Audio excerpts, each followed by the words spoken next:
All routes lead to doom. Beta build. Slime Prince Glitched Edition by RimuruEdward6. Chapter 10. Katarina Clay's paw. His lips had just left mine. And my heart wasn't beating right. Not from romance. Not from fear. From something in between. A quiet, trembling realization. Because when Rimuru said he loved me, when he said it with that terrible gentleness, I didn't doubt him. But then he looked at me like I was already his. And the world felt smaller. More distant. More like a cage than a choice.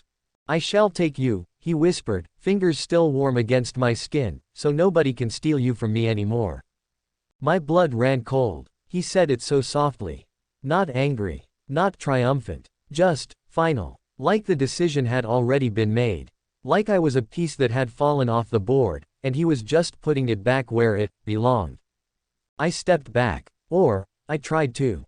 His hand slid down to gently hold my wrist. No force. No magic. Just that same smile. Dangerously tender. I waited long enough, Katarina. I let them circle you. Protect you. Distract you. But none of them saw you like I did. None of them loved you like I do. My throat tightened. You don't belong to them. You belong with me. The words echoed like a spell, coiling around my heart, squeezing tighter with every breath. I'd fought so hard to avoid bad endings. To escape exile. To rewrite every route the game tried to throw at me. But this wasn't exile. This was being claimed. By someone I trusted. And someone who, right now, wasn't entirely himself. My voice cracked. Rimuru, please, this isn't you. He tilted his head. Isn't it? The corridor around us felt too quiet. Too still. And I realized, if I didn't do something soon, he really would take me. Not out of cruelty. But out of love. A love that had forgotten how to let go. Maria Campbell's paw. The moment I felt that darkness pulse again, I ran. There was no hesitation, just instinct. My light magic reacted before I did, flaring in my chest like a warning. The sensation was too familiar. Too much like Sirius. Only this time, it was different. Colder. More controlled. Not a chaotic storm of rage, but something quiet and consuming, like a shadow stretching across the floor. But the presence, it was him. Prince Rimuru. And even more terrifying, Katarina was with him. When I turned the corner into the hallway, I saw them.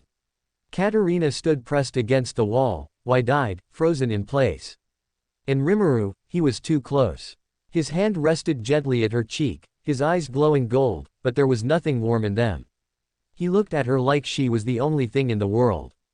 And for a second, I felt the darkness in him reach toward her.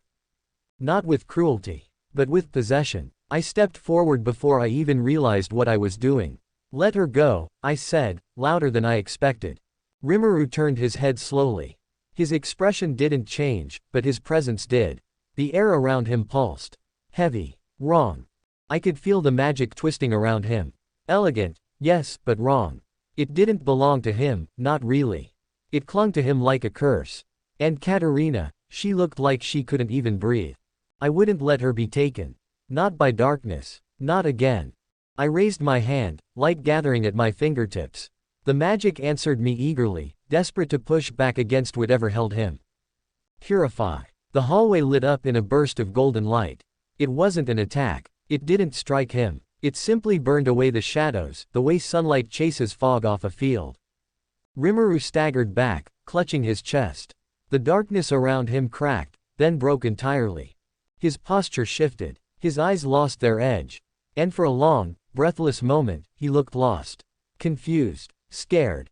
Then he looked at Katarina. Then at me. And suddenly, his face turned pale. What? Why was I? He stammered. Were we just? Why was I that close? His hand shot up to his mouth, as if remembering something he hadn't chosen to do. Oh no. Oh no no no no. Then he took off down the hall like someone had set him on fire. I need air. And probably a priest. He called over his shoulder. Or maybe a therapist. And then, he was gone. Silence fell over the corridor. I turned to Katarina, who still hadn't moved. Her cheeks were red, her hands trembling. Slowly, I reached out and touched her shoulder. Are you okay? She blinked at me, then looked at the space where Rimuru had stood. I think I just survived a royal-level romantic breakdown, she whispered. Possibly also a kidnapping. I sighed and helped her sit down. Next time, I said gently, just scream sooner. Rimuru Tempest's paw. I didn't remember moving that close. I didn't remember touching her cheek. I didn't remember leaning in. I definitely didn't remember kissing her. And yet, I had. And not just that. I remembered what I said. I love you. I shall take you so nobody can steal you from me. My own voice echoed in my skull, soft and terrifying. Like it came from my mouth but not from me. And now I was running down a corridor, several layers of diplomacy, magical decorum, and personal dignity unraveling like a broken spell scroll. I need air, I muttered, heart pounding. I need an anchor. I need a bucket of cold water and maybe divine intervention. I stumbled into an empty courtyard and doubled over, bracing my hands on my knees. What the hell just happened to me? There was no enemy. No threat. Just a girl. Just Katarina. And somehow, I lost control. No, not quite. I was still in control. Technically. I remembered everything. Every word. Every breath. But I wasn't thinking. I wasn't me. That dark magic, the one this character was built to have in this world, it had stirred before. I felt it. Dormant. Elegant. Insidious. But it had never taken over. Until now. And it hadn't come from anger. Or power. Or fear. It had come from wanting. I wanted her. Not to own. Not to conquer. I wanted her to stay.